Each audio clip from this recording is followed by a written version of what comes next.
Ya, baik. Assalamualaikum warahmatullahi wabarakatuh. Selamat malam.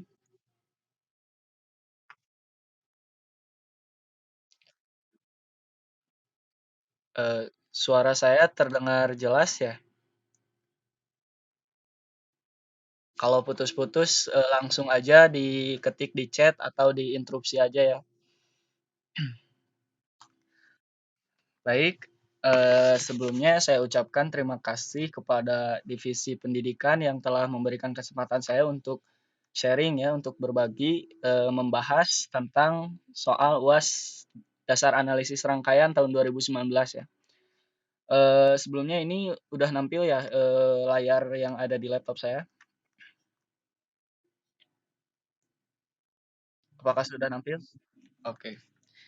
Ya, jadi saya tekankan lagi, sekali lagi di sini kita konsepnya sharing ya. Jadi saya juga berhubung masih mahasiswa, kalau ada yang dikira penjelasan saya keliru, silahkan ditanggapi saja langsung ya, dikoreksi saja langsung. Eee, baik, sekarang kita akan membahas soal UAS DAR tahun 2019 ya, yang kemarin, tahun kemarin. Nah, ini saya dapatkan soalnya dari Bank Soal Divisi Pendidikan ya. Jadi di dalam soal ini ada 5 nomor soal dengan waktu pengerjaan 100 menit ya kalau langsung dikerjakannya gitu. Nah, dari 5 soal ini insya Allah saya akan bahas lima-limanya apabila waktu mencukupi gitu. Jadi mekanismenya nanti bagi teman-teman yang ingin bertanya atau yang masih bingung, nanti saya sediakan per nomor aja ya. Jadi setelah beres saya menjelaskan soal nomor satu, apabila ada yang ingin lebih dibahas, masih kurang jelas, atau yang ingin ditanyakan, silahkan saya buka dulu sesi pertanyaan per nomornya. Gitu. Oke, cukup jelas?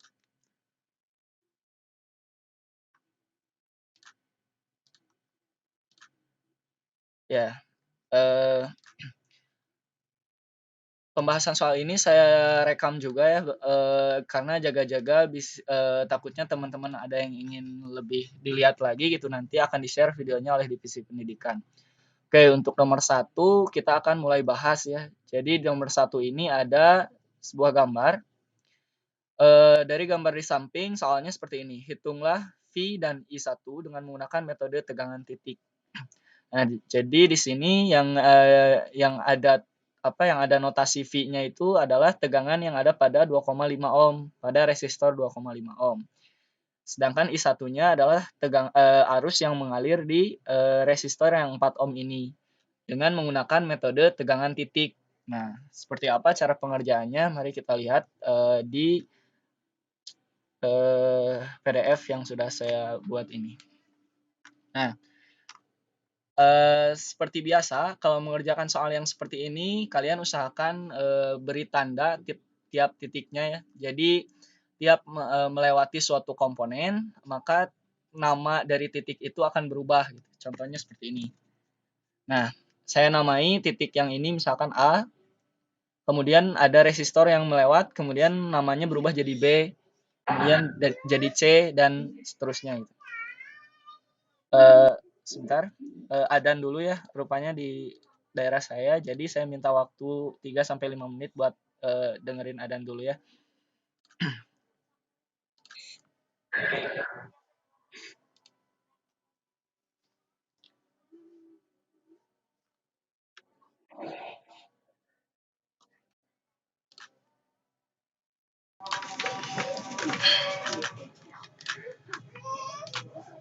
Baik, bisa saya lanjut kembali?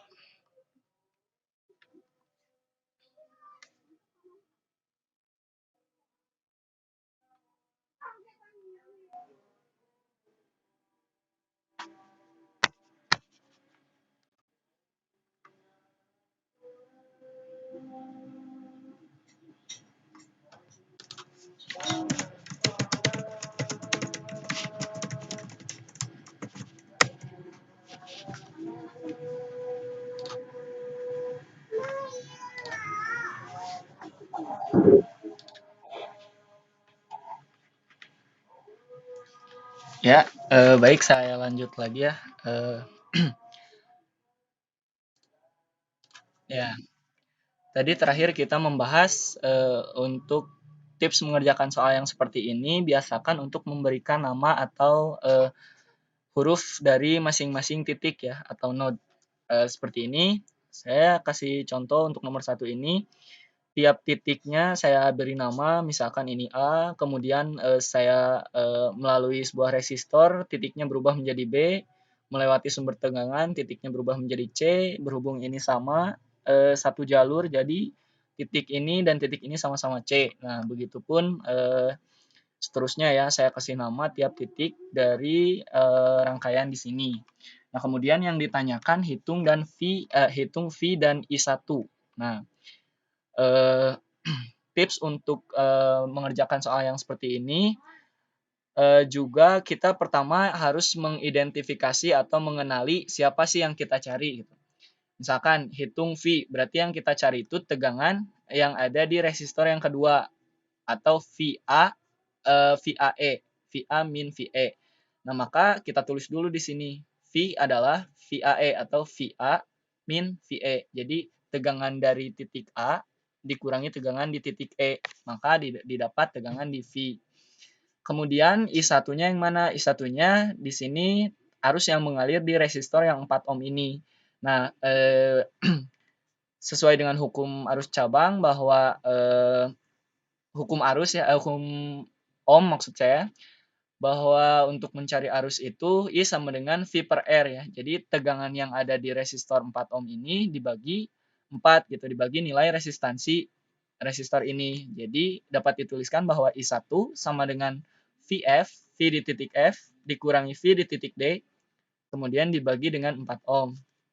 Nah, setelah ditulis ini, setelah ditulis yang kita cari, kita bisa mengarahkan gitu apa komponen apa saja sih yang kita cari. Misalkan ini kan kita perlu mencari VA, kita perlu mencari VE, VF dan VD gitu untuk mendapatkan nilai-nilai V dan I1 ini. Nah, kemudian kalau misalkan menemukan sesuatu yang clue atau apa eh, sesuatu yang merujuk ke soal yang kita cari langsung dituliskan saja. Contohnya seperti ini. Kita tahu bahwa VBC itu nilainya 5 volt. Nah, sedangkan komponen yang mendukung VBC itu adalah VB min VC. Nah, kita bisa dapatkan nilai VB karena di ke bawah nanti saya kira VB akan dibutuhkan untuk menghitung hukum arus Kirchhoff yang lain gitu. Jadi dituliskan saja langsung bahwa VBC sama dengan VB min VC. VBC sendiri kan dari titik ini ke titik ini nilainya sudah 5 volt ya. Nah, ingat yang perlu dilihat itu polaritas ya. Teman-teman jangan sampai kelewatan atau ketukar. Ini kan dari VB ke VC itu negatif dulu ya yang kenanya. Maka nilainya tuh negatif 5 volt gitu. Nah, berhubung pindah ruas jadi nilainya positif 5 volt. 5 sama dengan VB min 20. Nah, ininya untuk mencari VB berarti 20 tambah 5 sama dengan 25. Oke. Kemudian kita kerjakan sesuai dengan yang disuruh ya dengan menggunakan metode tegangan titik. Nah, tegangan titik ini identik dengan hukum arus Kirchhoff ya. Identik dengan hukum arus Kirchhoff. Jadi kita bisa ambil beberapa titik untuk mendapatkan beberapa persamaan yang nantinya kita bisa cari untuk nilai-nilai yang dibutuhkan tadi. Contohnya kita ambil saja, mohon maaf, hukum arus Kirchhoff ya harusnya ini, hukum arus Kirchhoff di node E. Nah, HAK di node E itu seperti apa ya? Jadi node E ini kan ada arus yang masuk ya. Tanda yang masuk tuh berarti tanda panah yang menuju ke titik E itu arusnya masuk. Nah, arus masuk itu biasanya nilainya positif. Nah, untuk arus yang keluar seperti I1 ini karena keluar dia nilainya harus negatif. Maka HKA di titik E ini terdiri dari tegangan A ke E dibagi resistansi yang ini karena hukum Ohm ya. VA min VE dibagi 2,5 ditambah VC, ingat arahnya ya. Kalau arahnya ke sini berarti yang didahulukan C dulu. VC min VE dibagi 1 dikurang I1. Nah, I1-nya sisanya berarti Kan hukum arus Kirchhoff berbunyi bahwa penjumlahan arus pada tiap node itu harus sama dengan 0. Nah, maka kita tuliskan di sini. Tadi kan arus yang pertama yang masuk itu VA min VE dikurangi 2,5. Ditambah karena masuk lagi 2 kan tadi dari kanan VC min VE dibagi 1 dikurangi I1. Nah, I1-nya itu sendiri dia juga punya identitas ya. Jadi I1 itu bisa dari VE min VD, VE min VD dibagi 4. Nah, sama dengan 0. Nah, kemudian setelah kita tuliskan seperti ini, kita samakan dulu atau habiskan dulu penyebutnya gitu supaya nanti persamaannya menjadi persamaan yang tidak pecahan gitu, bentuknya tidak dalam pecahan. Kita kalikan saja 20 semuanya. Jadi yang pecahan ini kita kalikan 20 sampai yang ini juga dikalikan 20, maka hasilnya ada 8 VA dikurangi 8 VE. Awas ya, ini penjumlahan dan pengurangannya diperhatikan. Kemudian yang ini 20 VC karena 20 dibagi 1 sama dengan 20, maka tinggal ditulis 20 VC dikurangi 20 VE. Awas ya, ini positif tapi dikarenakan dikali dengan negatif jadinya negatif.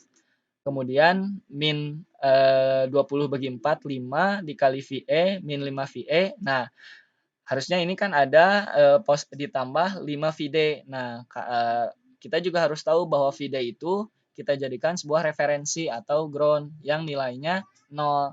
Jadi ini akan lebih mempermudah gitu. Kalau misalkan ada tegangan yang ada huruf D-nya berarti salah satunya 0 pasti gitu. Tegangan apa dikurangi 0 maka hasilnya tegangan itu sendiri gitu. Jadi saya tidak tuliskan karena nilai 0 ini akan tetap 0 gitu. Kemudian dijumlahkan saja mana yang samanya, misalkan E dengan E, VC karena tidak ada ya, jadi dipindah ruaskan dulu, yang ada hanya VA dan VE. Nah, kemudian VC-nya itu kita bisa lihat di gambar bahwa VC-nya itu adalah VCD ya, VC terhadap titik referensi, nilainya 20 volt. Tinggal kita kalikan saja minus 20 dengan 20 volt, hasilnya 400. Nah, jadikan persamaan ini persamaan 1. Kemudian untuk persamaan selanjutnya kita cari di node selanjutnya atau di titik yang lain gitu. Nah, sebenarnya kita bisa lihat di titik C, di titik apapun gitu. Kita bisa lihat di titik D juga bisa. Tapi yang paling memungkinkan untuk dilihat dan gampang dihitungnya saya rasa di titik A gitu. Nah, di titik A ini siapa aja sih yang terlibat? Nah, yang terlibatnya adalah VG dikurangi VA dibagi 10, arahnya ke sini kan positif nilainya. Kemudian sisanya keluar kan, sisanya keluar arusnya, maka yang arus yang VA min VB per 5 ini harus negatif. Kemudian VA min VE dibagi 2,5 ini harus negatif juga. Maka ditulis persamaannya seperti ini.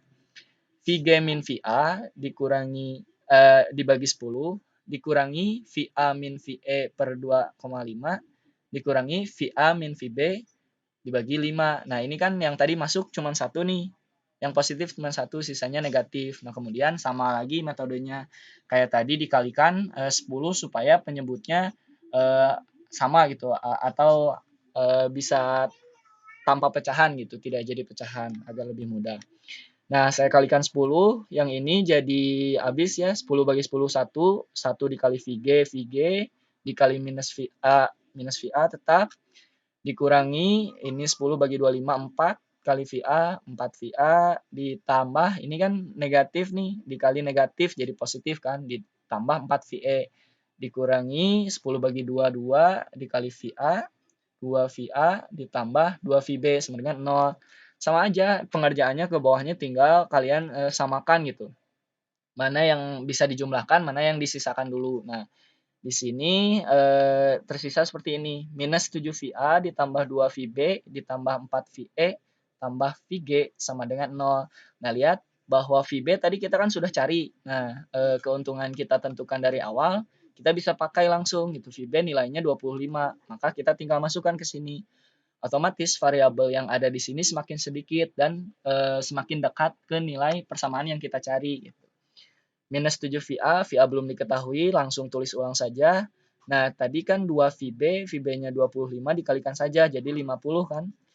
50 ditambah 4 VE, VE biarkan saja karena itu yang dicari, kemudian VG. Nah, VG di sini, lihat VG di sini bahwa VG terhadap titik referensi adalah minus 20 volt. Nah, maka masukkan saja 1 dikali minus 20 volt, hasilnya minus 20 volt, ini langsung dijumlahkan saja ya. Jadi pindah ruas, ini jadi 20, plus 50, positif 50, jadi minus 50. Jadi 20 kurang 50 sama dengan minus 30. Nah, kita dapatkan persamaan yang kedua. Nah, ini saya salah nulis ya, harusnya eliminasi persamaan 1 dengan persamaan 2. Nah, kita kan udah dapat persamaan 1 nih, persamaan 2 juga udah dapat. Nah, kita tinggal eliminasi untuk mengetahui masing-masing variabelnya. Misalkan kita cari VE dulu, berarti yang dihabiskan si VA-nya dulu. Saya kalikan yang atas dengan 7, yang bawah dengan 8, supaya si VA-nya bisa sebanding nilainya. Kemudian untuk menghabiskan VA-nya, kita tinggal jumlahkan saja. Berarti 56 VA ditambah dalam kurung minus 56 VA habis kan sama dengan 0. Nah, tinggal sisanya kita kerjakan. Nah, ini saya kira angkanya desimal yang masih wajar ya, belum apa, masih logis lah nilainya. Jadi setelah dikerjakan dapat hasil, ini bisa bisa dibulatkan ya. Kalau ini sangat mendekati 200, kalau 200 nilainya lebih lebih bulat lagi ya. Nah, saya dapatkan minus 199 VE sama dengan minus 3040. VE sama dengan, nah ini si 109 minus 199-nya dipindah ke pindah ruas, maka jadi pecahan, jadi penyebutnya. Kemudian dibagikan VE sama dengan 15,28 volt. Nah, kan satu komponen untuk mencari V kita udah tahu nih. Sekarang satu komponen lagi yaitu VA. Nah, VA kita substitusikan baru ini namanya substitusikan si VE sama dengan 15,28 terhadap persamaan yang ada VE-nya gitu. Terserah mau persamaan 1 atau persamaan 2, yang penting nanti kita dapat nilai VA. Saya ambil persamaan kedua. Substitusikan nilai VE-nya 4 dikali 15,8, hasilnya 61,12. Langsung saya pindah ruaskan, kemudian VA jadi 13 volt ya. Ini bisa dihitung ulang ya, takutnya saya keliru, teman-teman juga bisa langsung nyoba lagi. Nah, kita masukkan nih kan karena komponen VA udah tahu, VE juga udah tahu, maka V adalah VA dikurangi VE. VA-nya tadi 13 volt, sedangkan VE-nya minus 15,28. Hasilnya V adalah minus 2,28 volt. Nah, kemudian untuk mencari si arus I1-nya ya. I1-nya itu saya tuliskan di sini VF minus VD, artinya tegangan di F dibagi 4 ya. Saya agak ragu juga yang ini, tapi nilainya mudah-mudahan sama aja sih. Kita cari dulu VF berapa, karena VEF ini 3 volt ya, udah 3 volt. Jadi kita tinggal cari VE-nya tadi udah ketahuan, VF-nya belum, maka tinggal dimasukkan saja. VEF sama dengan VE minus VF. Nah, VEF-nya 3, VE-nya dimasukkan 15,28 minus VF. Nah, VF-nya yang dicari, maka VF pindah ruas, 3 juga pindah ruas, maka VF-nya tinggal 12,28. Nah, si VF-nya udah ketahuan, sedangkan VD-nya 0 kan, VF minus VD per 4 itu hasilnya I1, maka I1-nya sekitar 3,07 ampere. Begitu untuk mencari V dan I1, saya buka sesi tanya jawab, takutnya ada yang masih bingung atau yang ingin dibahas ulang. Silahkan.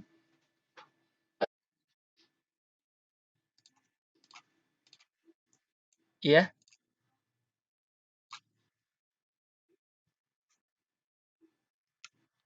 plus minus yang di sebelah mana, Sandi? Sebentar. Plus minus mananya? A. Oh, misal yang di node A, ininya tanda ini, bukan? Oh iya,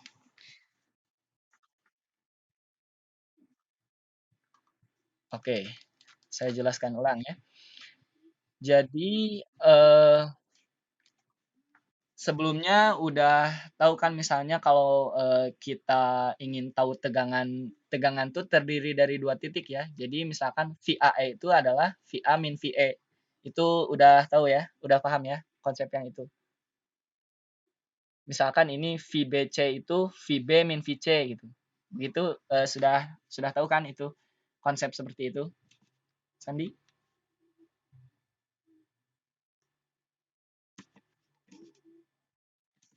Ya, misalkan kita mau nyari tegangan ini kan VAE ya, misalkan ada tulisan VAE. VAE itu bahwa VA dikurangi VE. Itu kan udah tahu kan itu konsep yang itu?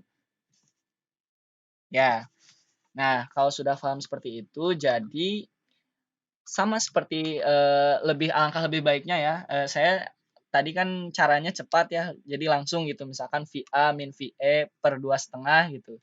Nah, sebenarnya ini juga arus sih, harusnya dinamai arus gitu. Misalkan ini IA, misalkan yang ke sini IB, yang ke sini IC misalkan. Nah, diurutkan saja, misalkan IA itu kan masuk nih, yang I dari sini arahnya masuk ke titik A kan. Nah, ini panahnya menuju titik A. Nah, yang menuju titik A itu nilainya harus positif. Makanya di sini nggak ada polaritas negatif kan, karena masuk arus yang masuk nilainya positif. Nah, sedangkan untuk yang sisanya seperti yang arus yang ke sini dan yang ke atas ini keluar kan menjauhi dari titik A kan. Nah, arus yang menjauhi dari titik A itu harus negatif polaritasnya. Maka yang menuju titik A positif, jadi yang ini yang masuknya cuma satu, sisanya harus keluar gitu, minus. Itu apa arahnya itu bebas gitu. Sandi mau masukin tiga-tiganya biar positif boleh gitu nanti cuman perhitungannya agak hati-hati dilihat tanda bacanya harus konsisten gitu. Kalau misalkan masuk ya positif, kalau keluar ya negatif gitu. Hasilnya akan sama saya rasa kalau misalkan ini dibuat keluar gitu. Cuman nanti perhitungan yang semuanya harus sama gitu. Gak boleh misalkan kalau ngitung yang ini ininya keluar, sedangkan kalau yang pas ini berlawanan gitu. Tidak boleh. Jadi harus satu gambar ini konsisten dipakai dari awal sampai akhir gitu. Intinya nilai positif itu kalau misalkan tanda panahnya mendekati titik, nilai negatif itu kalau tanda panahnya menjauhi titik. Gitu. Begitu Sandi? Eh, sudah paham atau masih kurang jelas? Ya. Ada lagi yang ingin ditanyakan?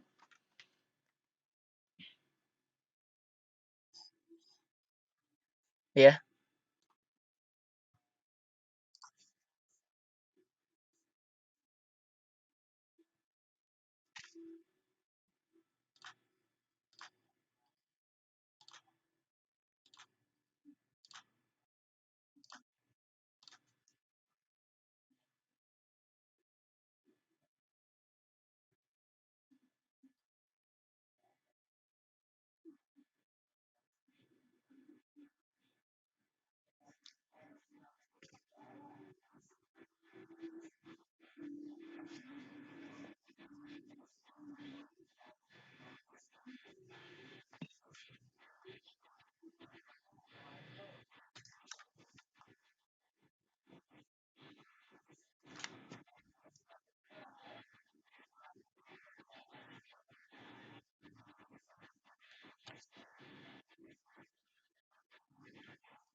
Ya, terima kasih Kang Jaka atas tambahannya. Ada lagi yang ingin ditanyakan? Kalau tidak, nanti saya lanjutkan ke soal nomor 2 ya.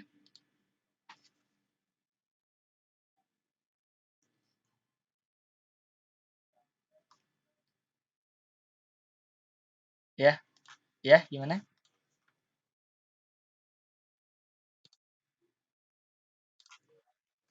Oh ya, ya pertanyaan yang bagus ya. Sebentar. Ya, pertanyaan yang bagus ya untuk menentukan titik ground itu dari mana ya. Nah, biasanya titik ground itu yang lebih banyak, node yang sama gitu dan biasanya ada sumber tegangan yang polaritasnya negatif kalau saya ya caranya, jadi misalkan kan ini titik D itu cukup banyak ya, misalkan di sini juga pakai titik D, di sini juga pakai titik D gitu. Kebetulan ini ada sumber apa, yang negatif itu polaritas negatif dari sumber tegangan, ya udah di sini aja langsung. Sebenarnya di titik A juga bisa misalkan, cuman yang lebih kalian harus prioritaskan, bahwa yang ada sumber tegangannya gitu. Karena nanti kan kalau misalkan nyari titik, tegangan di C dengan terhadap referensinya cukup langsung tulis aja gitu angkanya, nilainya maksud saya. Begitu. Kang Jaka ada tambahan mengenai cara mencari ground katanya?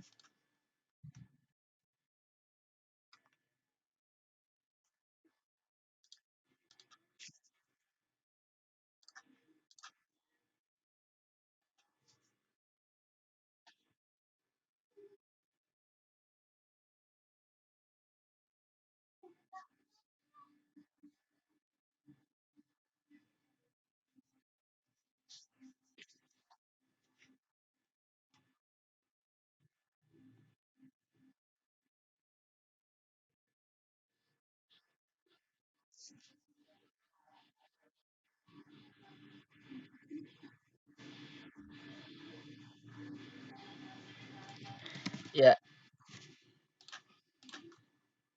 ya baik, terima kasih ya. Gimana saya lanjutkan nomor 2 atau ada yang ingin masih ditanyakan? Kalau tidak saya lanjutkan saja.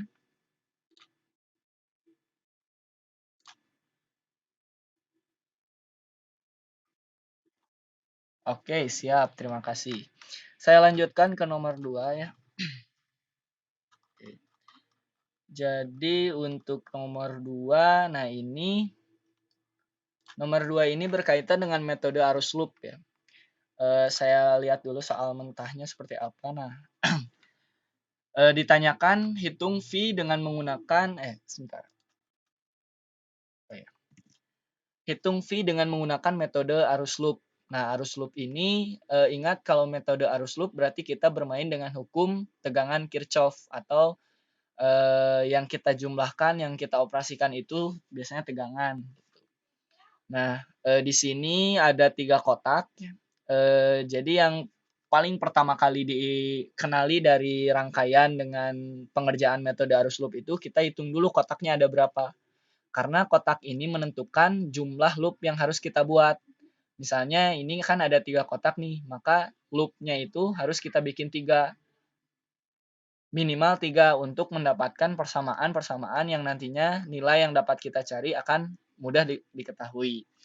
Rangkaiannya seperti ini. Nah, belum ada namanya kan. Nah, seperti halnya pengerjaan yang sebelumnya, kita kasih nama dulu nih titik-titik dari rangkaian yang ada di soal ini. Seperti ini.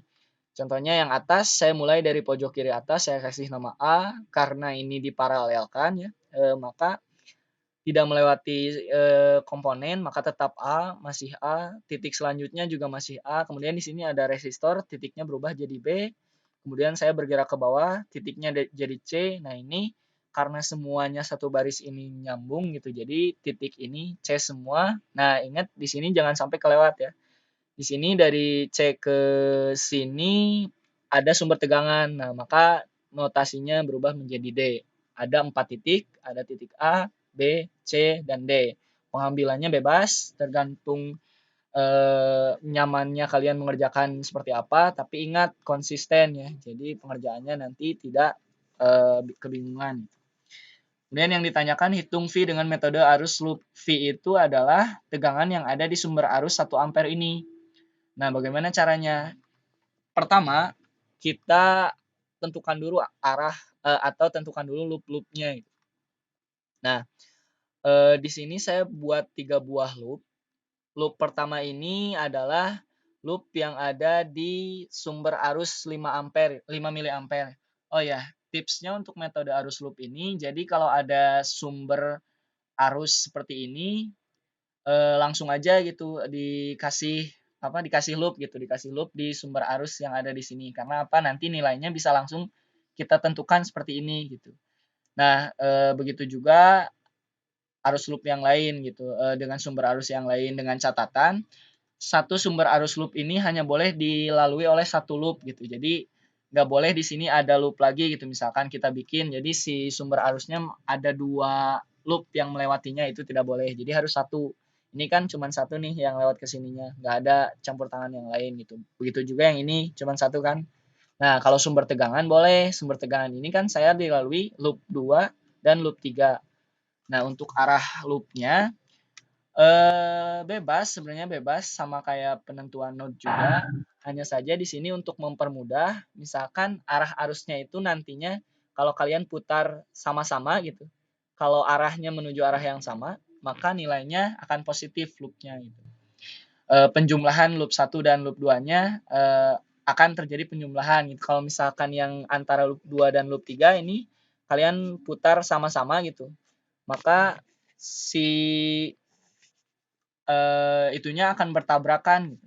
Jadi yang satu maju ke atas, yang satunya akan maju ke bawah gitu. Jadi arah arusnya bertabrakan, tidak sama gitu. Maka nanti operasi dari loop 2 dan loop 3 ini akan pengurangan gitu. Nanti akan dibahas lebih lanjut di bawah.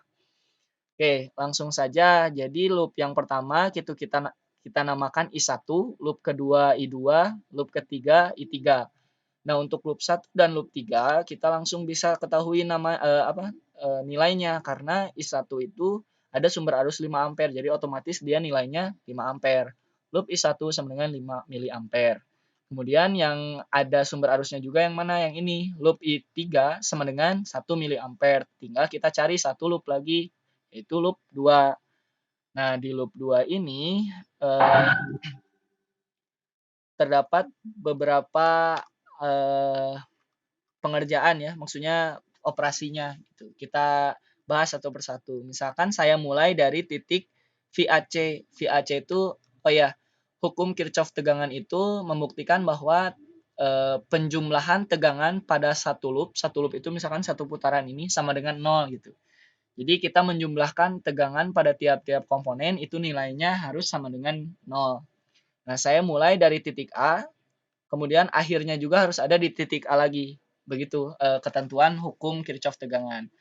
Nah, berarti di sini ada tegangan VAC, VAC dikurangi VCD. Nah, kenapa dikurangi? Karena ini ada notasi negatif dari polaritas si sumber tegangan 30 volt.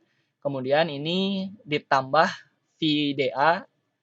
Nah, udah ketemu A lagi kan, maka sama dengan 0 gitu. Tadi VAC dikurangi VCD ditambah VDA sama dengan 0. Nah, balik lagi ke hukum Ohm bahwa kalau di sininya kita udah ada arus, untuk mencari tegangan berarti tinggal arus dikalikan resistansi dari resistornya. Nah, ini tegangan yang ada di VAC adalah, nah arusnya ingat, arus yang ngalir ke resistor 10 kilo ohm ini merupakan gabungan dari arus kedua dan arus ke satu. Ini ada campur tangan arus yang lain kan, maka ditulisnya seperti ini. 10K dalam kurung atau dikali I2 ditambah I1. Nah, kenapa ditulisnya I2 terlebih dahulu? Karena kita pengerjaan loop 2 gitu, bukan loop 1. Jadi diusahakan notasinya didahulukan di loop yang kita kerjakan. Contohnya ini kan kita ngerjakan di loop 2, maka yang tulis pertamanya I2 ditambah I1. Nah, kenapa ditambah? Karena arah arus I1 dan I2 ini searah. Kalau kalian putar dengan jari, maka jari kalian akan ketemu gitu, tidak saling bertabrakan gitu. Kalau yang bertabrakan itu nilainya harus negatif. Nah, kemudian dikurangi 30 volt karena 30 ini udah ada nilai sumber tegangan. Kemudian ditambah lagi 15K. Nah, dikali ini arus yang ngalir ke 15K ini merupakan gabungan arus dari I2 dan I3. Lihat bahwa notasi I2 dan I3, kalau kalian putar dengan tangan kalian akan bertubrukan, jari kalian akan bertubrukan.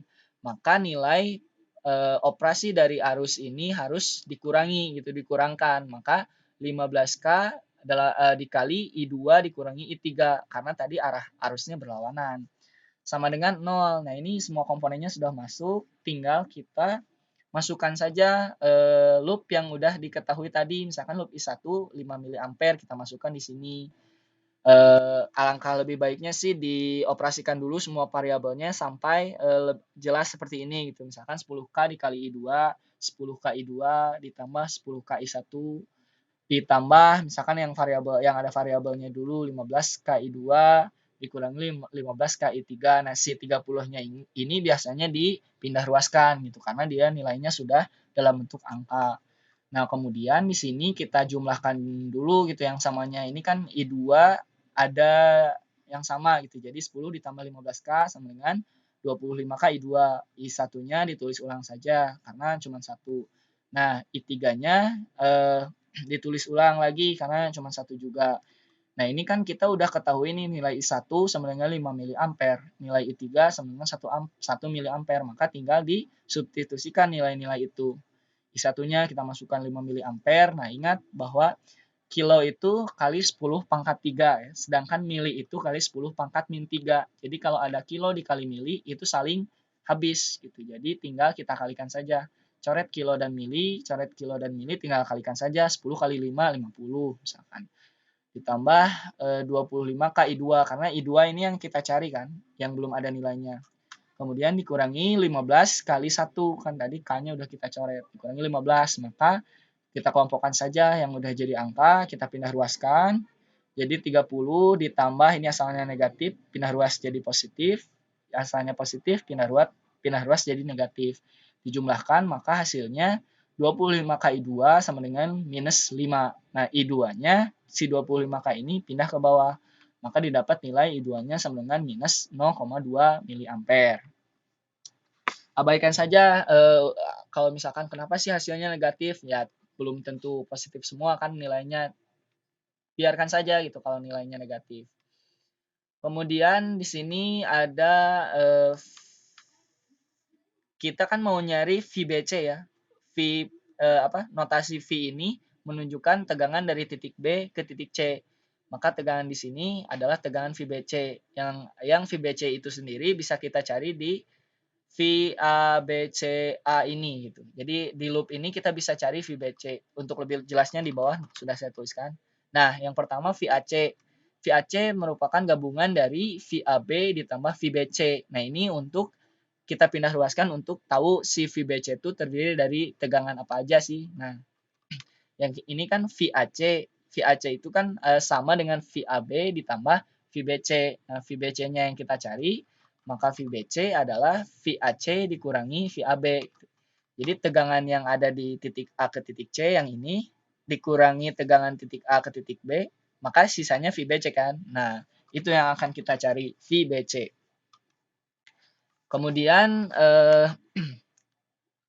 VAC kita cari satu-satu ya komponen untuk mencari VBC. VAC kita cari, VAB kita juga cari.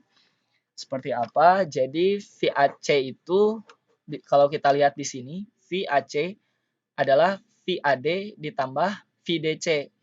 Itu kan VAD ditambah VDC itu sama dengan VAC.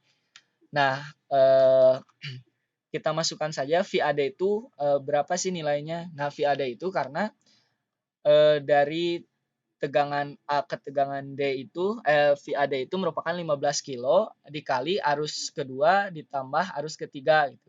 Karena arahnya berlawanan jadi negatif gitu dikurang. Maka 15K 0,2 mili dikurangi 1 mili itu jadinya minus 1,2 mili. 15K dikali minus 1,2 mili ditambah 30, ini tinggal dicoret aja, hasilnya 12 ya, sudah saya hitung hasilnya 12. Kemudian itu kan VAC udah tahu nih, sekarang AB ya, kita tinggal cari VAB.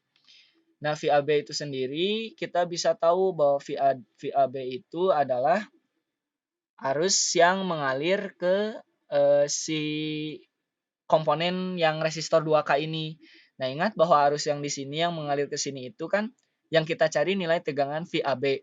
Berarti kan arus yang ke sini arus yang menuju dari B ke A. Kalau mau nyari VAB berarti arusnya harus bernilai negatif karena berlawanan dengan arah tegangan yang kita cari. Maka VAB itu adalah 2 kilo ohm dikali minus 1 miliampere karena arah arusnya berlawanan dengan arah tegangan yang kita cari.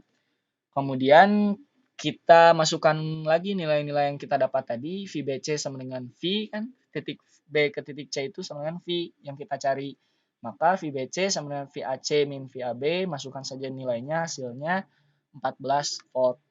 Gitu. Untuk soal nomor 2, saya buka sesi pertanyaan, silakan. Ada yang ingin ditanyakan? Ya, Lukman.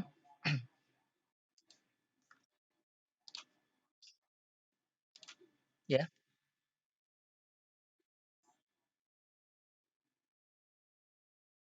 ya,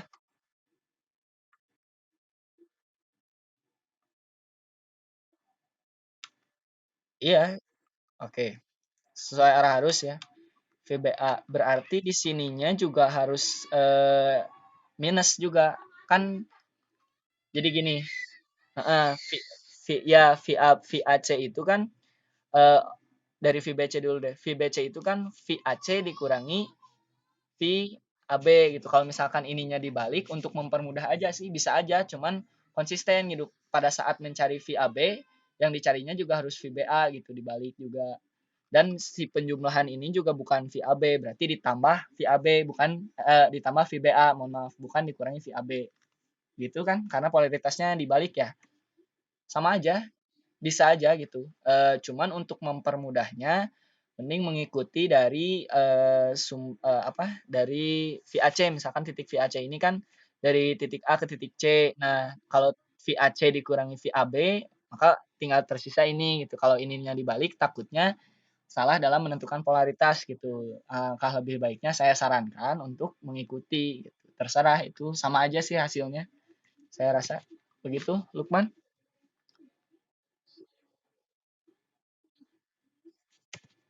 Ya, muternya ke kiri juga, iya sih. Jadi eh ya seperti itu gitu. Jadi alangkah lebih baiknya mengikuti tegangan yang ini untuk mencari VBC gitu. Dengan catatan awas nanti pada saat menghitung nilai VAB-nya itu harus negatif karena arusnya berlawanan gitu aja sih. Konsisten. Gimana Lukman, jelas? Ya. Ya, terima kasih. Yang lain apakah ada yang masih ingin ditanyakan? Apabila tidak ada, saya lanjut.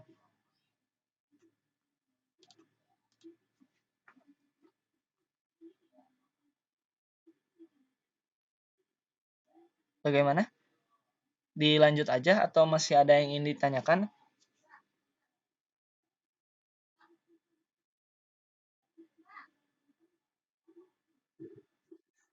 Oke, dilanjut saja ya. Terima kasih. Saya lanjut ke soal nomor 3 ya. Di soal nomor 3 ini saya agak sedikit kurang jelas ya bentuk soalnya. Mohon maaf. Jadi di sini tuh apakah terbuka atau ada komponen lain gitu ya. Soalnya saya mengerjakan ini dengan terbuka gitu. Jadi posisinya V1 ini tidak ada komponen lagi gitu. Saya di pengerjaannya seperti itu. Nanti kita bahas saja bersama-sama. Sebentar.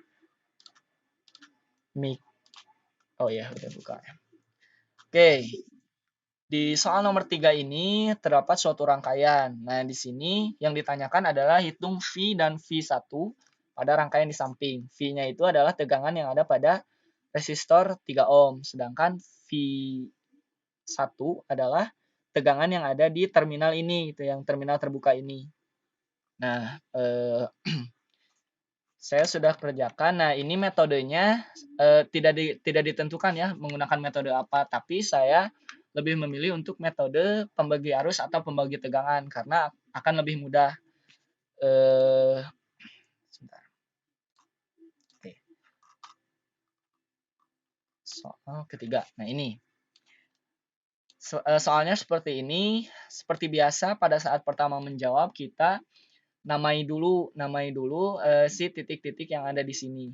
Nah, ini sebenarnya kan harusnya A-nya saya mulai di sini gitu. Kenapa saya hilangkan langsung? Karena ingat bahwa arus mengalir itu di rangkaian loop tertutup gitu. Jadi apabila ada resistor yang floating atau mengambang seperti ini, kalian bisa langsung abaikan gitu. karena tidak ada arus yang mengalir di sini. Tegangannya pun tidak akan terhitung gitu. Karena ya tadi arus harus mengalir di rangkaian tertutup. Sedangkan ini rangkaiannya terbuka. Jadi resistor 1 ohm dan 5 ohm ini saya abaikan gitu. Jadi langsung aja saya tulis garis seperti ini. Kemudian saya mulai penamaannya di sini. Titik A itu di sini. Kemudian saya maju bergerak ke kanan melewati 16 ohm ini jadi B, ini titiknya sama, melewati 3 ohm saya ganti dengan C. Begitu juga ke bawah, ini ganti juga D, D. Nah, ini beda kan? Ada komponen resistor, maka penamaannya jadi E. Nah, yang ditanyakan saya pengerjaannya kurang urut ya. Jadi saya mengerjakan dulu dari V1. Nah, ingat bahwa VBD ini sudah ada nilainya ya, 48 volt.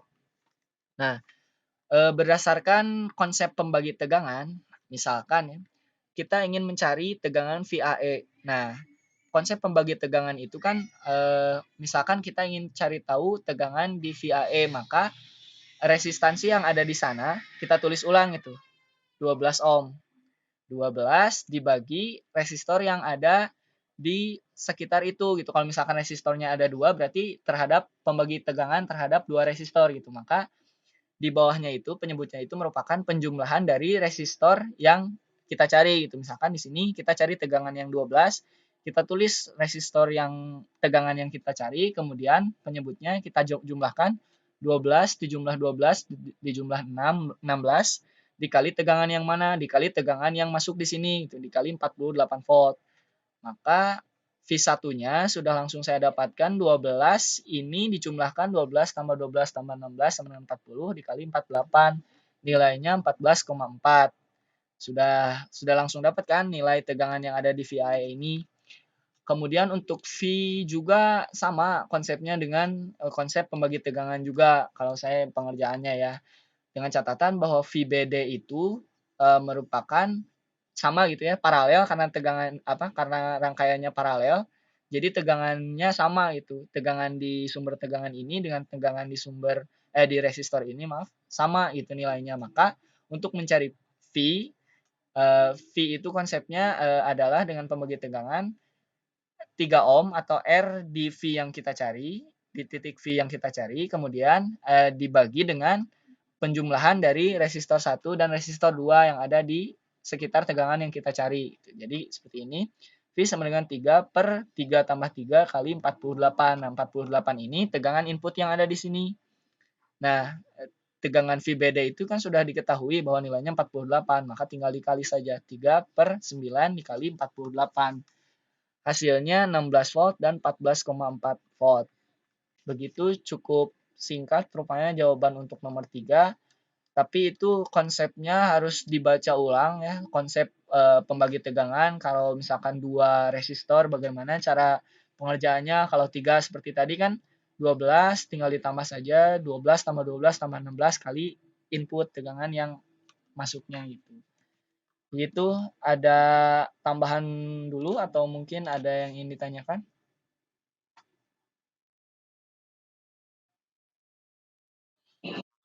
Ya, Lukman.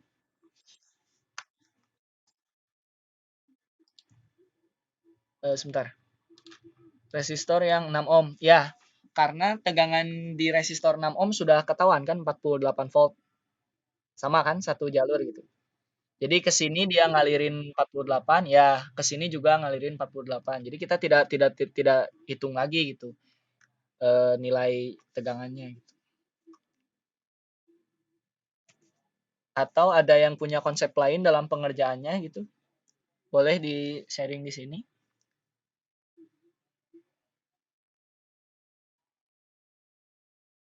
Kalau tidak ada yang ingin ditanyakan lagi, saya lanjut ke nomor selanjutnya. Bagaimana?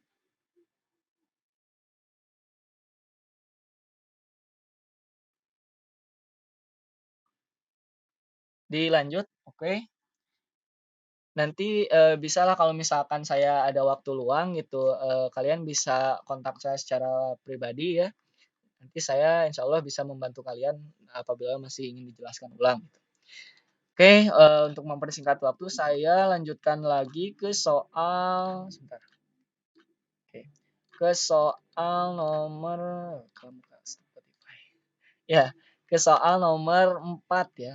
Di sini soal nomor 4 ini kita lihat dulu soalnya seperti apa. Nah, soal nomor 4 ini ada di atas. Oke. Soal nomor 4 ini seperti ini. Jadi ada sebuah rangkaian. Nah, kita ini mungkin ke konsep pengaplikasian dari konsep penyederhanaan rangkaian. Jadi terkait dengan resistor seri dan paralel gitu. Jadi ada dua terminal di sini. Ada terminal A dan B, ada terminal C dan D gitu di sini. Ada notasinya. Maka yang disuruh dicari di sini adalah hitung RA. B berarti resistansi yang ada di titik A dan titik B. Jadi semuanya harus disederhanakan dulu hingga dapat resistansi dari titik A ke titik B. Kemudian yang B-nya hitung RCD. Jadi dari resistansi C ke D itu kita sederhanakan sehingga bisa dihitung. Cara pengerjaannya ini metode yang sering saya gunakan ya. Jadi saya kalau misalkan kebanyakan node seperti ini gitu ya, kebanyakan titik-titik seperti ini, saya tidak namai gitu karena nanti notasinya takut bingung juga. Apa yang saya lakukan? Yang saya lakukan adalah langsung mengoperasikan dari ujung kanan nyampe ujung kiri gitu. Jadi kan bisa kelihatan gitu dari sini juga jenis soalnya bahwa dari yang pertama ini kan rangkaiannya seri gitu. Karena resistornya titiknya saling sambung menyambung gitu. Maka kita langsung operasikan saja 3 tambah 3 misalkan jadi 6 ohm kan. Nah, untuk yang paralel saya pisahkan gambar ulang gitu. Jadi konsepnya seperti itu. Kalau ada yang seri saya langsung kerjakan, kalau ada yang paralel saya jabarkan gitu untuk lebih mudahnya. Karena kalau di angka A di huruf-huruf dikasih huruf gitu dikasih notasi takutnya bingung. Jadi seperti ini. Untuk yang A, gambar pertama, saya sudah langsung serikan 3 dengan 3. 3 ditambah 3 itu hasilnya 6 ohm kan. Nah, untuk resistor 6 dengan 6 ini kan saling kedua ujungnya saling tersambung ya. Maka kalau kedua ujungnya saling tersambung, maka dia masuknya ke paralel gitu. Maka kita harus cari tahu dulu resistor paralel satu ini. Saya namain RP1 misalkan. Nah, untuk menghitung resistansi paralel atau resistor paralel jadi resistor yang pertama dikali dengan resistor yang kedua, kemudian dibagi penjumlahan dari resistor pertama dan resistor kedua. Kalau di angkanya biasanya R1 kali R2 dibagi R1 ditambah R2 gitu. Saya langsung masukkan aja angkanya 6 kali 6 dibagi 6 tambah 6 sama dengan 3 ohm. Nah, untuk cara cepatnya, kalau misalkan nilai resistansinya sama, itu nilainya tinggal dibagi dua aja. Misalkan ini 6 diparalelkan dengan 6. 6 tinggal dibagi dua aja jadi 3. Cepat kan? Nah, itu salah satu teknik cepatnya gitu. Kalau misalkan resistansinya sama tinggal dibagi dua aja. Oke. Kemudian di sini berarti ini udah diparalelkan kan jadi satu resistor. Nah, maka untuk gambar selanjutnya resistor yang tadi ini sudah berubah menjadi 3 ohm. Kemudian yang ini kan 6 dengan 3 ini ujungnya saling sambung menyambung ya. Maka pengoperasiannya harus dijumlahkan atau resistornya seri. Nah, untuk pengoperasian resistor paralel 2 ini kan dari resistor seri ini diparalelkan dengan resistor yang 72. Nah, bisa langsung saya tulis seperti ini atau misalkan langsung saja angka 9 gitu karena 6 tambah 3 sama 9. Jadi resistor seri dikalikan dengan 72 dibagi resistor seri dijumlahkan dengan 72. Hasilnya 9 kali 72 dibagi 9 tambah 72, maka hasilnya 8 ohm. Nah, kemudian lanjut ke gambar ketiga, digambar ulang gitu. Si resistansi paralel ini hilang gitu, kemudian digantikan dengan resistansi yang 8 ohm gitu. Jadi 8 ohm. Nah, yang 8 ohm ini ingat bahwa yang 16, yang 18 dan 12 ini kan ujungnya saling sambung menyambung ya. Kedua ujungnya tidak ada yang paralel gitu atau dalam arti seri gitu. Maka resistansi 16, 8 dan 12 itu tinggal kita jumlahkan saja menjadi resistor seri gitu. Resistor seri adalah 16 tambah 8 tambah 12 hasilnya 36. Nah, 36 hasil seri ini kemudian kita paralelkan karena nanti hasilnya kan jadi satu resistor nih setelah diserikan. Nah, resistor yang setelah diserikan ini kedua ujungnya saling bertemu. Artinya dia paralel, maka harus dioperasikan secara paralel. Maka 36 dikali 12, tadi kan hasil resistor serinya 36, dibagi 36 tambah 12, hasilnya 9 ohm. Nah, kemudian si 9 ohm ini, si resistor paralel yang ini kita gantikan jadi 1. Kemudian gambar keempat menjadi seperti ini. Jadi cuman ada 3 komponen. Ini kan langsung seri nih dari titik A ke titik B. Langsung saja dijumlahkan bahwa RAB ini 1 ditambah 9 tambah 5 hasilnya 15 ohm. Begitu. Saya lanjut dulu ke yang B. Untuk yang B di sini titik RCD ya, resistansi dari titik C ke titik D. Nah, perlu diketahui juga bahwa resistansi dari 1 ohm dan 5 ohm ini kan terbuka ya, terminalnya terbuka, jadi tidak terhubung. Tidak terhubung dalam arti kita bisa buang karena kita tidak bisa hitungkan atau jumlahkan dengan yang lain gitu. Karena yang kita cari adalah dari sisi CD, yang ininya kita bisa abaikan gitu. Karena hanya satu kaki saja yang tersambung gitu, sedangkan kaki lainnya tidak ada hubungannya gitu, tidak ada hubungan dengan rangkaian yang lain gitu. Maka kita tinggal coret saja, hilangkan. Kita tinggal fokus ke rangkaian dari terminal CD gitu. Jadi kita lihatnya dari bawah. Pokoknya kita sederhanakan sampai bentuknya itu kotak dari bawah dilihatnya gitu. Jadi bentuknya jadi 4 resistor ini, dan hasil penyederhanaan dari resistansi yang ini gitu, seblok ini. Kita selesaikan satu-satu seperti biasa. Nah, ini ada resistor paralel 1, nilainya ini ada seri dulu, kita jumlahkan. 6, paralel 6 karena nilainya sama jadi 3, kemudian 3 kita rubah, 6 tambah 3 jadi 9, sama sebenarnya sama perhitungannya seperti yang tadi gitu. Tinggal diparalelkan, 9 paralel 72 jadi 8, nah tinggal tersisa seperti ini kan, tersisa 4 komponen seperti ini. Ada 12, 16, 8, dan 12. Tapi yang 12, 16, dengan 8 ini kakinya saling terhubung satu sama lain gitu. Jadi seri ya, resistansinya seri. Jadi kita jumlahkan dulu 12 tambah 16 tambah 8, kemudian hasilnya kita paralelkan dengan 12. Nah, jadi resistor seri kita paralelkan dengan 12. Hasilnya 12 tambah 18 tambah 16 sama dengan 36. 36 diparalelkan dengan 12. Hasilnya 9. Begitu untuk nomor 4, ada yang ingin ditanyakan dulu? Ya. Sudah cukup jelas atau ada yang ingin ditanyakan lagi? Jelas ya? Jelas, oke. Terima kasih. Untuk yang lain juga saya kira jelas ya. Mudah-mudahan insya Allah. Saya lanjutkan saja ke nomor selanjutnya ya. Nomor terakhir, nomor 5. Oke. Ya, nomor 5 di sini. Nomor 5 di sini dituliskan terdapat sebuah rangkaian, satu sumber tegangan dan sisanya resistor ya. Kemudian yang ditanyakan gunakan penyederhanaan rangkaian, mau pembagi arus atau pembagi tegangan. Nah, hitung I1. I1 itu yang ada di sini.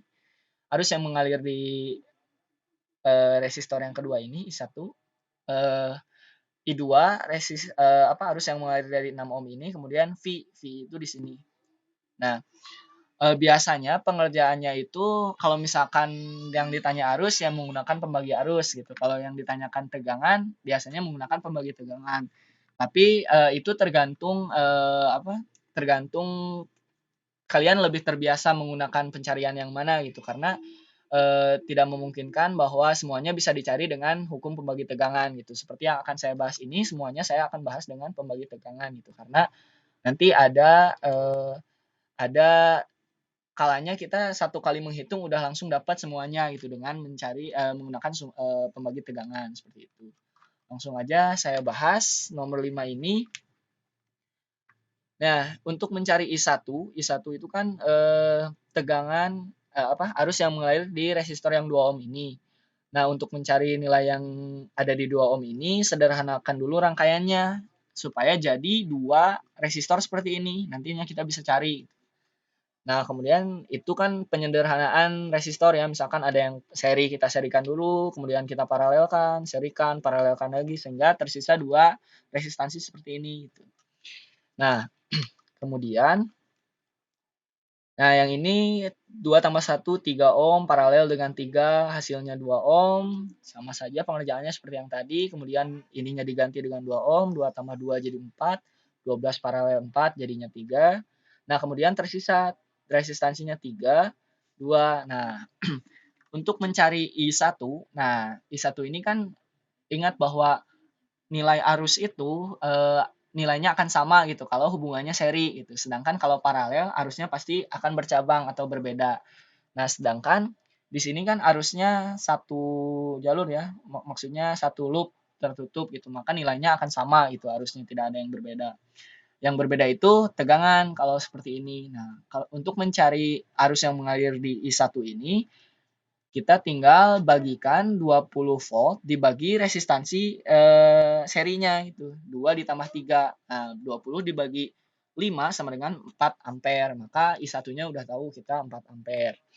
Nah, kemudian untuk mencari I2, nah I2 ini karena nantinya sebenarnya bisa menggunakan pembagi arus ya, tapi karena nantinya I2 ini kita gunakan untuk mencari tegangan yang ada di sini ya, tegangan di V, maka saya gunakan pengerjaannya dengan metode pembagi tegangan gitu, untuk langsung tahu gitu di sini tegangannya berapa, nanti tinggal kita bisa bagikan gitu, pembagi tegangan. Nah, maka untuk mencari I2 tadi kan kita sudah sederhanakan rangkaian ya, satu persatu gitu langkahnya. Kita tinggal gambar ulang langkah kedua gitu. Langkah kedua, gambar kedua itu gambar yang menunjukkan I2 gitu, batas untuk mencari I2 itu sampai sini kan. Jadi disederhanakan menjadi dua dan satunya sudah dalam keadaan paralel gitu. Maka kita tinggal gambar ulang. I2-nya notasinya seperti ini. Nah, saya gunakan rumus membagi tegangan biar sekalian gitu.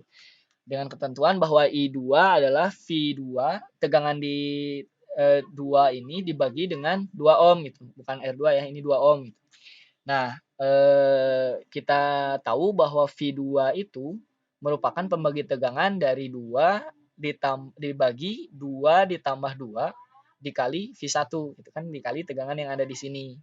Nah, V1-nya apa? V1-nya itu adalah I1 dikali R yang 3 ohm yang ada di sini. Ini kan ini V1. Ingat, bukan mengerjakan dari sini, tapi dari rangkaian yang sebelumnya gitu. Karena tegangan yang di sini harus dalam keadaan sederhana dulu. Nah, jadi I1 dikali 3 ohm, 4 dikali 3, tegangan yang ada di V1 ini 12 volt kan. Nah, V1-nya udah ketahuan 12 volt. Nah, di sini kita tinggal masukkan saja untuk V2 sama dengan 2 dibagi 4 dikali 12. Coret saja 12 bagi 4 3, 3 kali 2 6. Hasilnya V2-nya sama dengan 6 volt. Nah, kemudian kita masukkan V2-nya untuk mencari I2. I2 sama dengan V2 per R2. R2-nya berapa? R2-nya 2 ohm, V2-nya tadi 6. I2 sama dengan 6 per 2 sama dengan 3 ampere. Udah ketahuan kan I2. Nah, sekarang kita tinggal cari V. Nah, V kan kita sudah ketahuan nih V2-nya berapa tadi. V2-nya tadi kan 6 volt. Nah, untuk pengerjaannya bisa menggunakan pengerjaan metode pembagi tegangan. Yang mana tegangan di titik V ini merupakan 1 ditambah 1 dibagi 1 ditambah 2 dikali V2.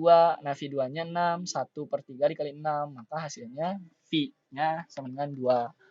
Seperti itu 5 soal. Ada yang ingin ditanyakan dulu? Bagaimana?